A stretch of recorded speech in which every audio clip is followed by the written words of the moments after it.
I think you could have. I think you could have went to a dealership, a new car dealership. I did. It was a new car. It was a Honda dealership, brand new. They had Hondas, but you know, they also got cars that people trade in and they use. Okay. And I wasn't trying to buy a new car. Okay. First, I was trying to be budget. I was trying to stay in the budget. I got you. I ended up buying a Kia. Now I'm in Chicago, and you know, like kids get stolen the year that I bought. Yeah, you can steal a kid with an iPhone. Like you can like the insurance. I didn't know that. The kid that I bought, the insurance costed $800 a month. I told him I couldn't get insurance because you have to get insurance before you drive it off the lot. I told him I couldn't get insurance on that vehicle and I need to swap it out for something else. So they let me swap it out. Then I brought my dad up there and he told me, he was like, you might as well get something you actually like because you're going to be paying a note for 7 years on it. You might as well get something that you're going to actually want to drive. The Honda dealership that I went to, they also had a Dodge Jeep dealership across the street. They both the same company, same name. Okay. I tell him I want something from across the street. He ain't really want to do it. So I told him I'm finna go home, and then they end up letting me go across the street.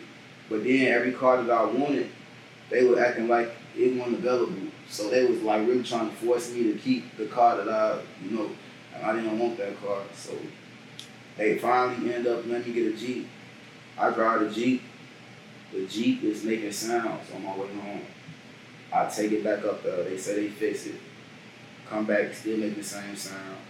Take it back up there. They give me a rental car. I'm riding around in the Wrangler now.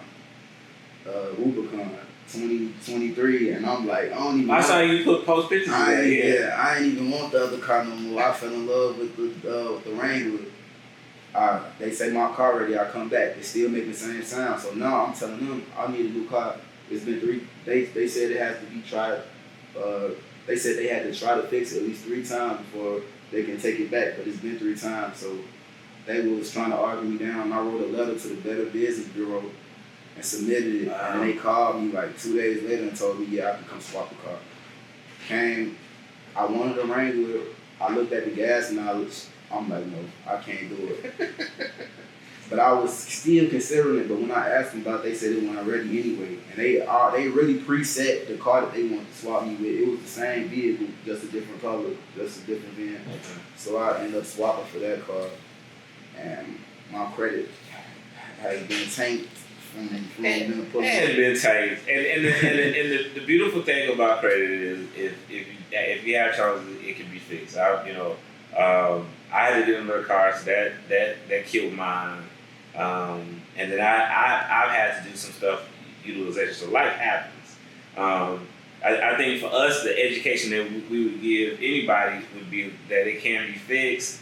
We add finances. Now, for me, I want to transition in the fact that we can talk about credit all day, but what are you doing as far as income and revenue, which is a whole other conversation. But the car thing is probably a video on its own. It's like getting in there and just really knowing, they tell you, when you have these credit cards, we got relationships with all these other banks. I think the Discover card does car loans.